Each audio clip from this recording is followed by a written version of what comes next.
Hello, and welcome to the Homeschool Sanity Show, your prescription for happier, healthier homeschooling. I'm your host, Dr. Melanie Wilson, Christian psychologist turned homeschooling mother of 6. Let's get started. Hey, homeschoolers. If you have more than one child, or if your child has had conflict with another, you know this situation. Your child has said or done something to hurt someone, and your natural inclination is to tell the child to apologize. But what if she won't? Or what if he does, and everyone knows it's not genuine? What should you do? That's what I asked my guest, Lynna Sutherland. You will love what she has to say. I know I did.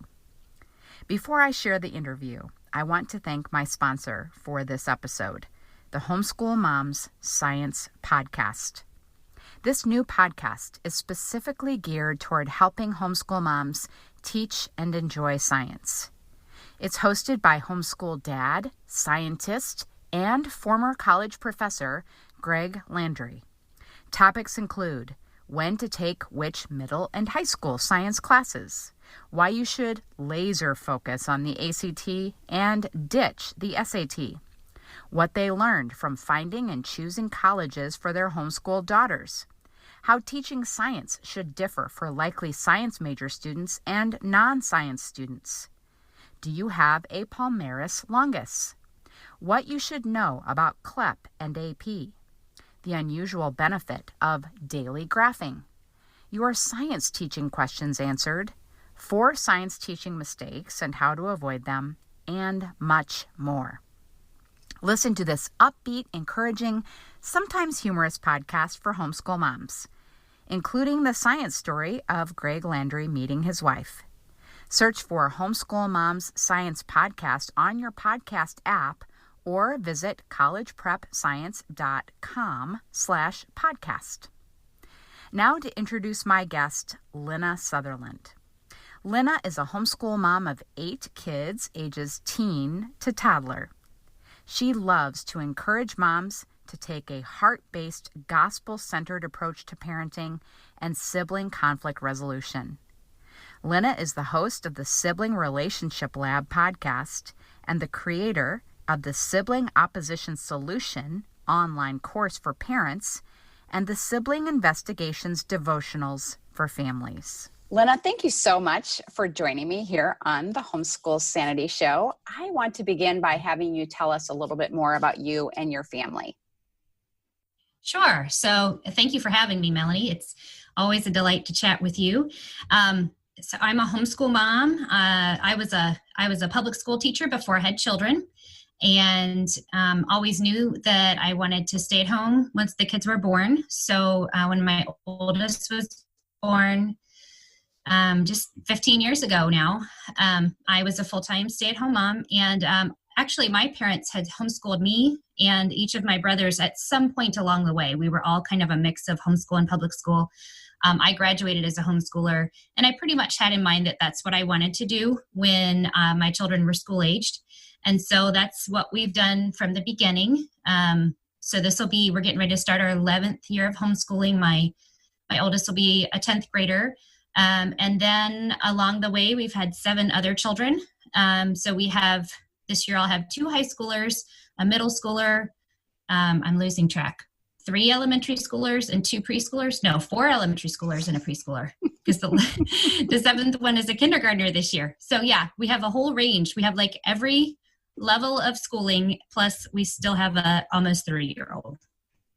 Well, that's great. You're a homeschool publisher's dream, to test out curriculum. You have it all, right? Well, today we're going to... Yes, this is true. Yes.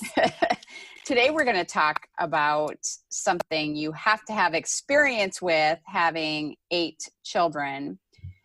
But I am interested in knowing, why are sibling relationships a particular interest of yours?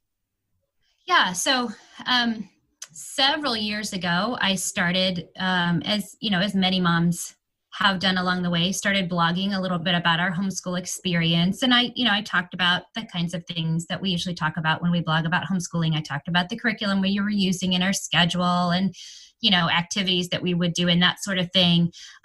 But I found that one of the things that's really true in homeschooling, and we've heard this, I'm sure other people have said this before, but homeschooling is kind of just like parenting intensified. So a lot of what's hard about homeschooling, you would think it's like, oh, teaching long division, that must be the hardest thing. Or, explaining the nervous system or something. But no, it's really, not that there's no academic challenges in homeschooling, but by and large, the heaviest and the hardest things really are just the same things that any mom deals with, but to a larger degree. And so certainly every family, I think, as long as you have more than one kid, you're dealing with sibling conflict, right? So this isn't something that's unique to homeschoolers, but it's definitely something where, when you're homeschooling, you are together a lot. And so just the opportunities to kind of bump up against each other and get in each other's space and bother each other, and for each other's mistakes and flaws and personality quirks to kind of, cause those tensions and those frictional dynamics, it just increases. And so I started writing more about the sibling thing, almost kind of as a part of our homeschooling journey. But I think the thing that I really love about talking about homeschooling, or rather about sibling relationships, is that it's such a fabulous way to talk about and think about the gospel. I remember at one point, my pastor, the pastor I had as a child as I was growing up, he said he used to love to preach, do the children's address and to preach at weddings, because it was a great way to get in these little nuggets of truth when the rest of the congregation didn't think you were talking to them, right? Like at the children's address, you're just talking to the kids. And in the marriage sermon, supposedly you're talking to the married couple.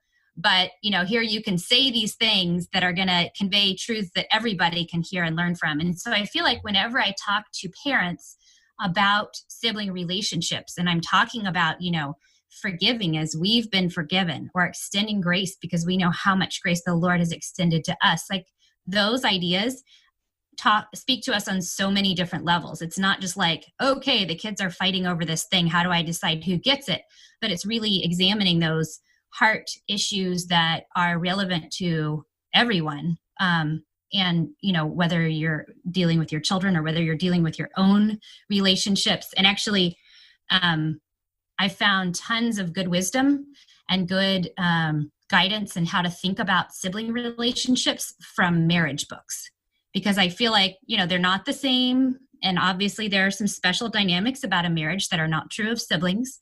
But there is so much that's similar. In a sense, there's kind of a lifelong commitment there. Obviously, siblings don't get to choose each other, but there's a longer term relationship than maybe just your friends in the neighborhood or whatever.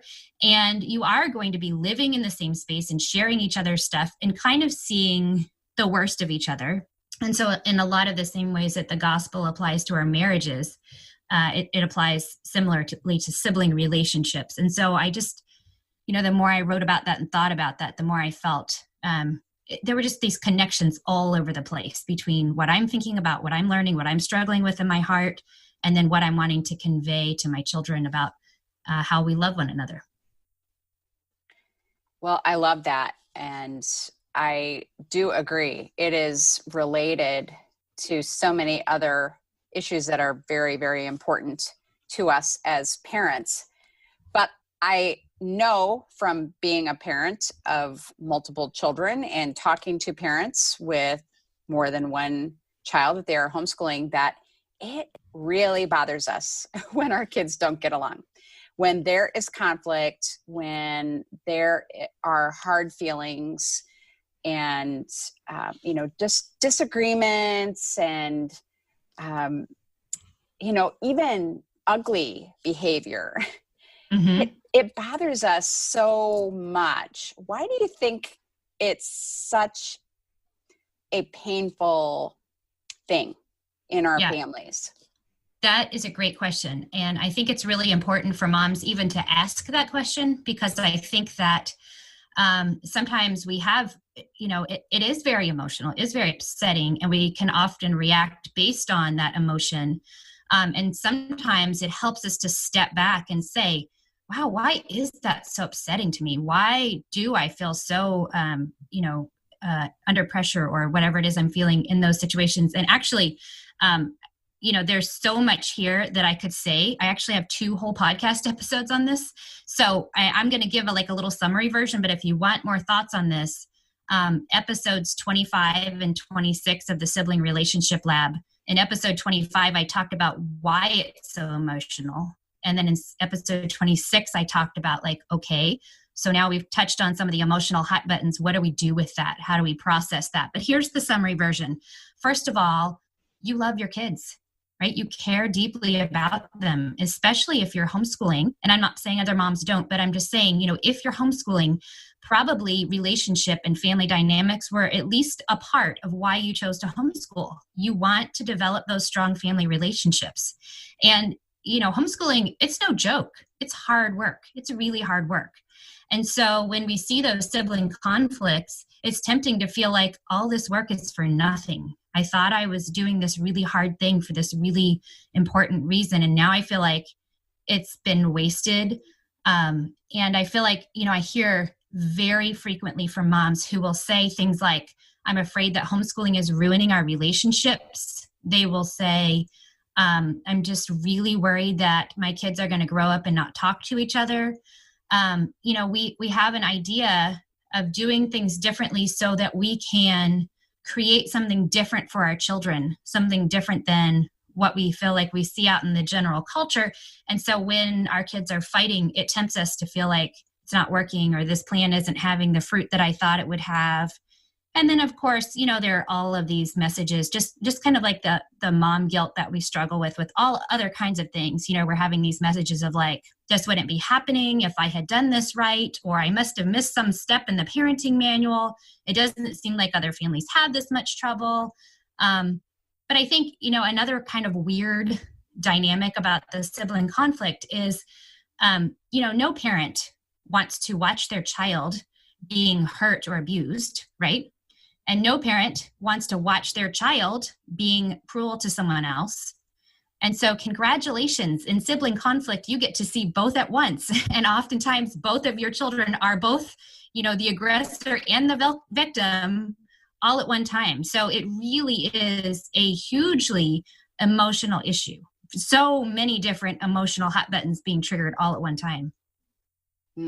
So true. I think you just described that perfectly, what we experience. Especially I have failed. I must have missed the part of the parenting handbook that covers this topic and how to handle it perfectly. Right. So good. Well, when that conflict happens and one of our children hurts another with words or physical violence or actions that were unkind, I know I, as a mother, want the offending child to apologize sincerely for what he said or did. And I'm going to say he because I have mostly boys. Right. But sometimes when they apologize, it seems very phony. And it seems phony to the sibling who's been offended too. Sure. So has that ever happened to you? I bet it has with your kids. Yes, very frequently. As you know, I think in all homes, and I think, there are a variety of reasons why this happens. I think, first and foremost, it's just human nature. We don't like to admit that we're wrong. We don't like to publicly, take responsibility or blame for something that was unpleasant. And sometimes, internally we're justifying ourselves and we're trying to pretend that we didn't do anything wrong. And sometimes we've lost that battle, but we still don't want to admit it out loud to someone else. But I think another piece and this is something that I thought a lot about, as I kind of would watch my own children and talk with them about it. Another piece is that I think we miscommunicate to our children what an apology is or why they need to give an apology. So, oftentimes it goes something like this. One child, say, hits another, and you say, no, that's wrong. You don't hit your brother. You need to apologize. And we inadvertently convey, or maybe we're not really thinking clearly about what an apology is, but it comes across sounding like an apology is the punishment that you get for doing a bad thing. Like, since you did this bad thing, now your consequence is being publicly humiliated. And, it is costly. Apologizing costs something. It should cost something. If it costs nothing, it's probably not a sincere apology. So it's not to say that there's no, heaviness to it or no uncomfortableness to it. But I think what we really need to do is we need to, first of all, I tell parents they need to teach their children to apologize backwards. And I don't mean like turn around backwards and say you're sorry, but I mean like as we as the parents teach this concept to our children, teach it backwards, teach it from the end forwards. And what I mean by that is, the goal of an apology is reconciliation and forgiveness. That's the end goal, right? So the apology is not the end in and of itself. It's not, here's how you have to publicly humiliate yourself for what you did. It's, look, we desire peace. We desire reconciliation with both God and the person we've offended. And the way to do that, the first step towards that freedom and that reconciliation and peace is to confess our sin, right? So the Bible says that if we confess our sin, God is faithful and just to forgive us our sin and to cleanse us from all unrighteousness. So there's this joyful and desirable end goal at the end of the apology. It's not just, well, you kind of emotionally turn out your pockets and turn over all your dignity, and that's that. It is humbling, and an apology should be humbling.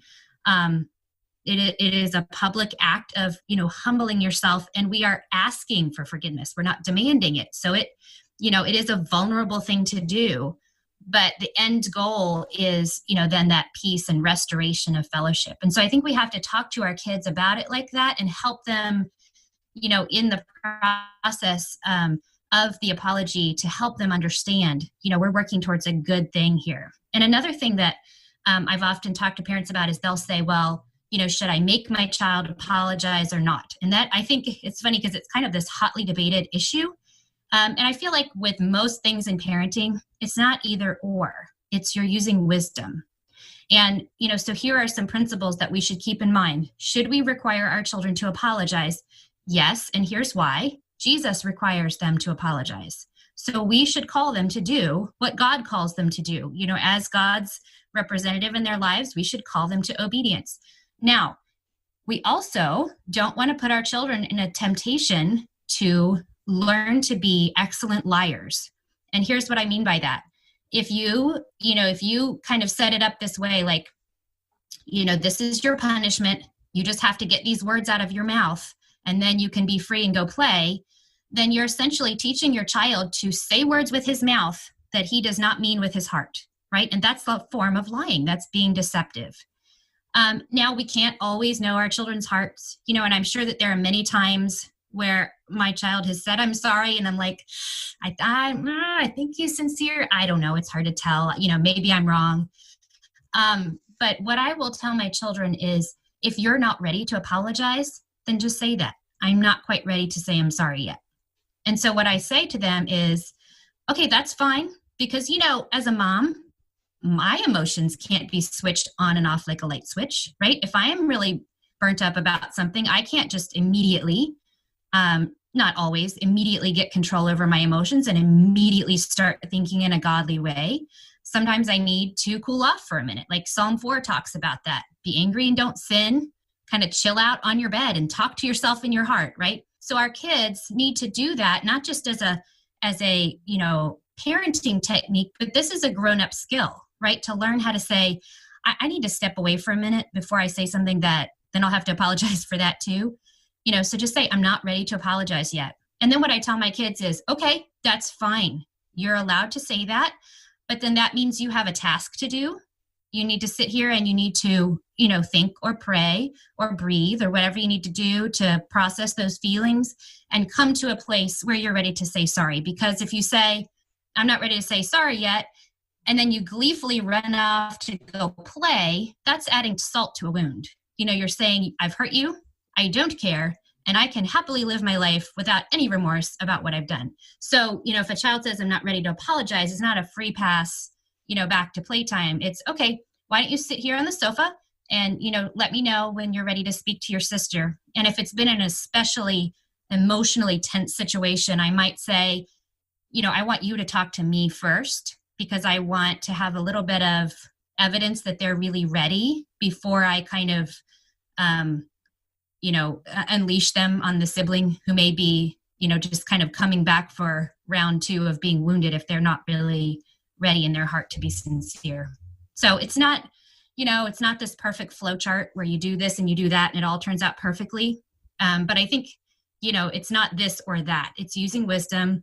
It's knowing your children. And, I think we all know that some of our children are more tenderhearted and do want to very quickly, repair relationship damage. Others, not so tenderhearted. They might have a particular struggle in that area. So, just knowing the individual children and their particular challenges. So much wisdom that you shared there, Elena, and I really, really appreciate it. And I know that my listeners will appreciate that too. I find that all of us as parents are looking for this simple little magic trick to use in our parenting, definitely with respect to sibling conflict. It's like, okay, give me the 2-person shirt that I'm going to put my kids in. And, that they'll have to figure it out, or I'm just going to put them both in the bathroom until they come to some agreement. And, that's going to be my little policy, my little magic trick.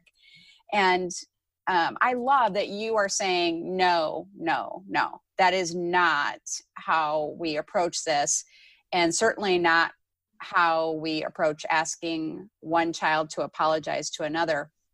And with respect to that, one of the things that I have noticed, first of all, I have to just say, though, that I love your recognition that it is potentially humiliating for a child to have to apologize.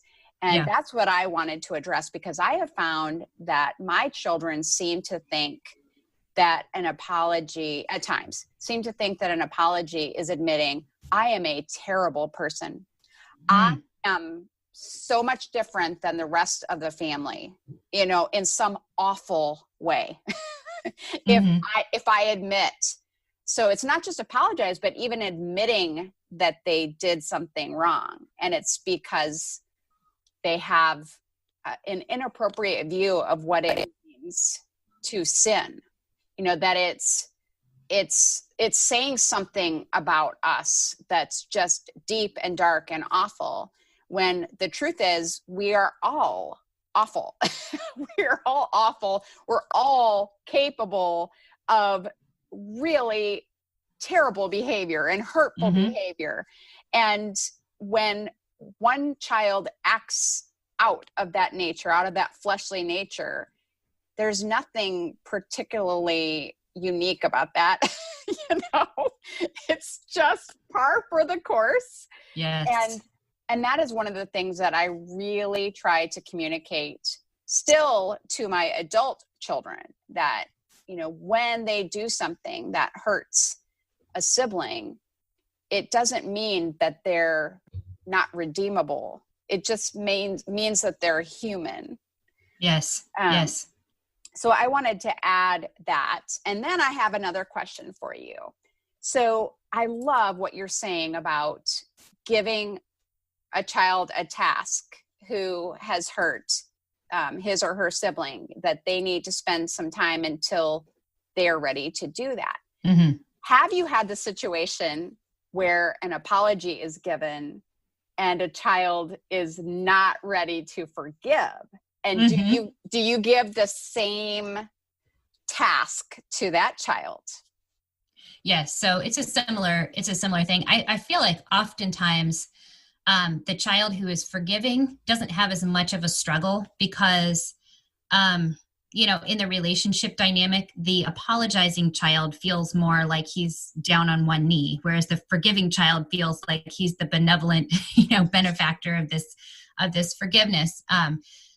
But there definitely are times where the offense was very hurtful and the person who needs to forgive is not willing to forgive. Or another thing that I think is important to consider is, and this isn't so much going to be the situation when you had a child who's resistant to apologize, but kind of flip the scenario around. So like we have this situation in our house where one child is running to me to tell me about something, and the other child is running behind him saying, I'm sorry. And it's almost kind of like hey, if I've apologized, then that has to chop the conversation off at its knees because I've already said I'm sorry. So we're not allowed to talk about this anymore. Because we do talk about, like, when you forgive someone, you don't keep bringing it up. That's the end of the discussion. And so, that can lead to a child using apology to kind of like just shut down the discussion. And, so we've had to talk about, like, if you love your sister or your brother, then you would not want to prevent them from coming to mommy for comfort, because sometimes kids come and tell us about something because, like, just like they tell you if they skin their knee, it hurt, it upset them, and you're their confidant and they come and share that with you. And I always say to my kids, like, if he's tattling or if he should have talked to you about it first and he didn't, mommy knows that. Mommy can help get to the bottom of that. Mommy's not going to be tricked by the fact that he came to me first or he said it before you got to, apologize him down or something. And also, if you love him and if your apology is sincere, then you are going to want to hear what his actual concern is. And the same thing would be true in a marriage. Like if you were really upset about something that your husband had done, and you just began to broach the subject and you said, what you said today really hurt me. And he said, oh, I'm sorry.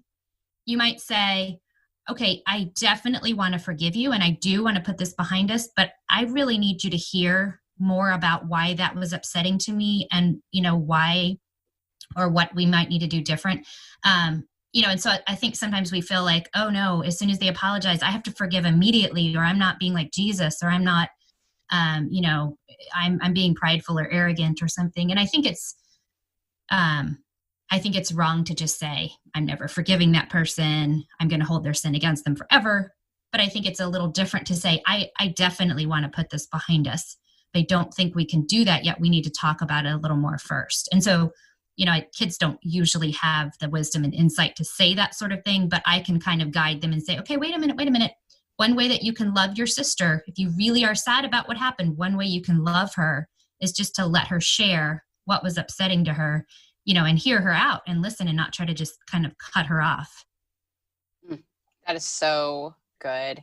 And it's really underscoring how important working through these sibling conflict issues is for our kids' future. Mm-hmm. For marriage relationships, for work conflict, neighbor conflict. I mean, any kind of conflict, to learn how to do it well. And what I have experienced as a psychologist is few people have been taught.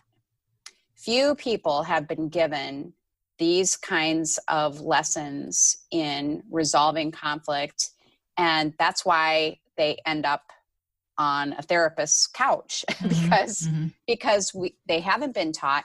And what an incredible opportunity we have as homeschooling parents to be spending so much time with our kids who are spending so much time with their siblings. Yes. To consistently speak into their lives, because this is not a one and done process, is it?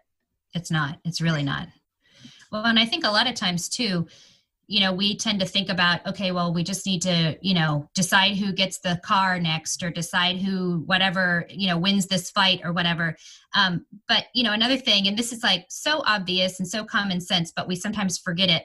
Conflict doesn't actually happen between two people. because there are no hearts in the air in between two people, right? Conflict is happening in one heart and in another heart. And so not only are we working to, okay, let's figure out who started it and who did wrong and who needs to apologize and what all there, but the Lord uses these things to bring to the surface heart issues in one or usually both children that need to be addressed. So I love what you said earlier about, helping our children to understand, saying that you've sinned doesn't have to be this I'm permanently on Santa's naughty list for the rest of my life. Part of that is apologizing and forgiving part of the regular culture of our home? Is this something that we do all the time so that it doesn't feel like this death blow to my reputation when I have to apologize? I tell my kids sometimes, different churches are different, but I think most of the time when you join the church, your vows say something like, I acknowledge that I'm a sinner and that I need a savior. So, my oldest 3 have joined the church, and I'll say, you stood up in front of the church and said that you're a sinner. So it doesn't have to be so shocking when we see it, because you already said that you are. And, the other thing that I feel like we constantly need to be rebuilding in our children's hearts, and this can be especially evident if they're really struggling to apologize, and that is just the extreme surety of their righteousness, right? So our kids, because I know I do this, our kids also fall into this kind of climbing a ladder mentality. I'm doing good, I'm moving up. Oh no, I have to admit I'm wrong. I had to slide back 3 spaces, right?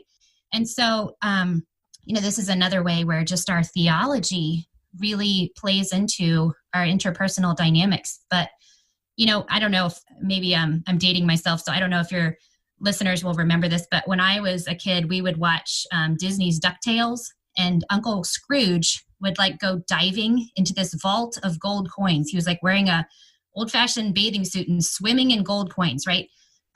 Just this idea of so much gold, you can swim in it. And, that's the sense that our children should have of their righteousness in Christ. It's so extravagant and it's so secure that you can throw gold coins here and there, no problem, nothing to worry about. So, apologizing costs something, but we are never going to run out of that capital, right? We're not running short. We're not spending out of our lack. We're spending out of our abundance. I love that. Just a beautiful, beautiful analogy. And to go along with that, something that I have constantly reminded my children of is that if they're going to try to be better, they will fail because we don't have the ability in our flesh to be better people. We just don't. And so I love your reminder that sibling conflict is an opportunity to share the gospel in a real, living, practical way that our kids can understand and remember as they go into their adult lives. So this is just so awesome. I would love to just keep talking and talking and talking with you about this, because I know that my listeners struggle with sibling relationships so much.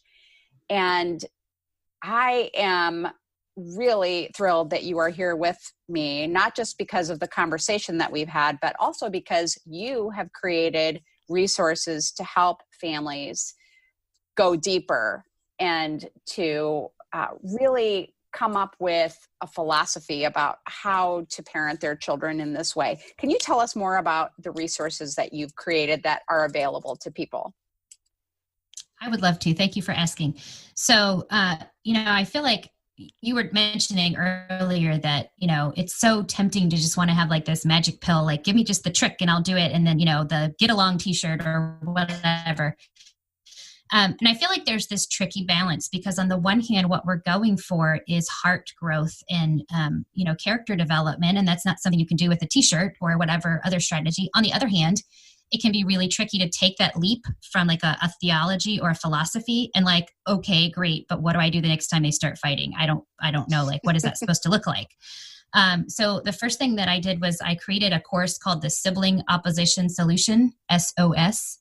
to just help to walk parents through all the way from the first module is just kind of about like, what is the mom's role in a sibling conflict? How to think of what your mediator job is.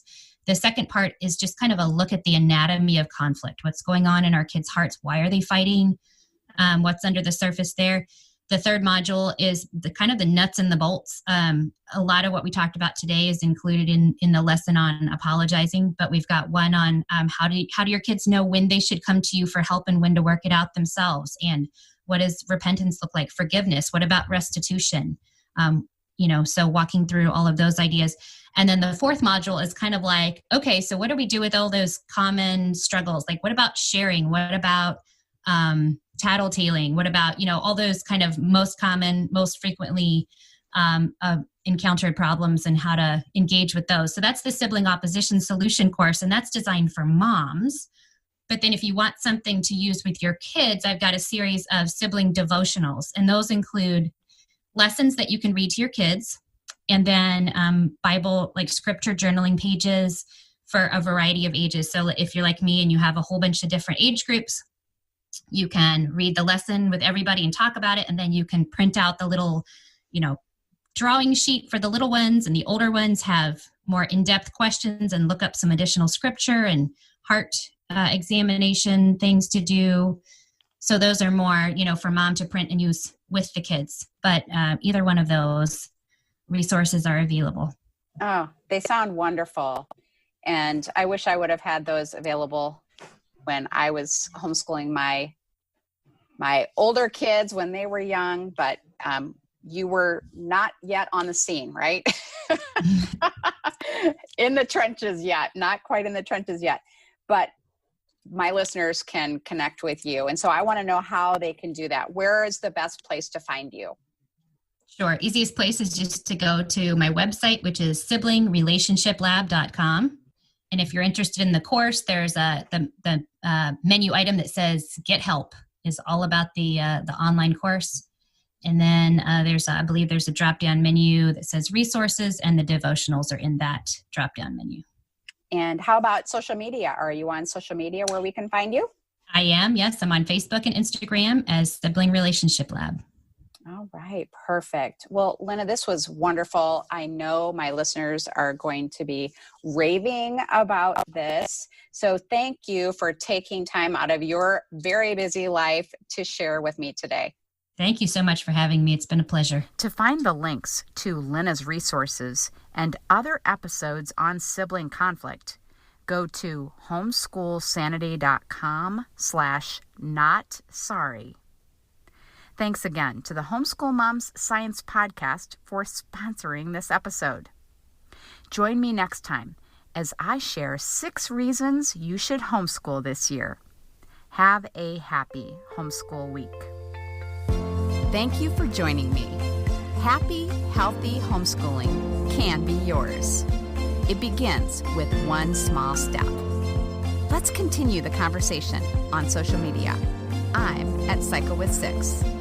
This has been a production of the Ultimate Homeschool Radio Network.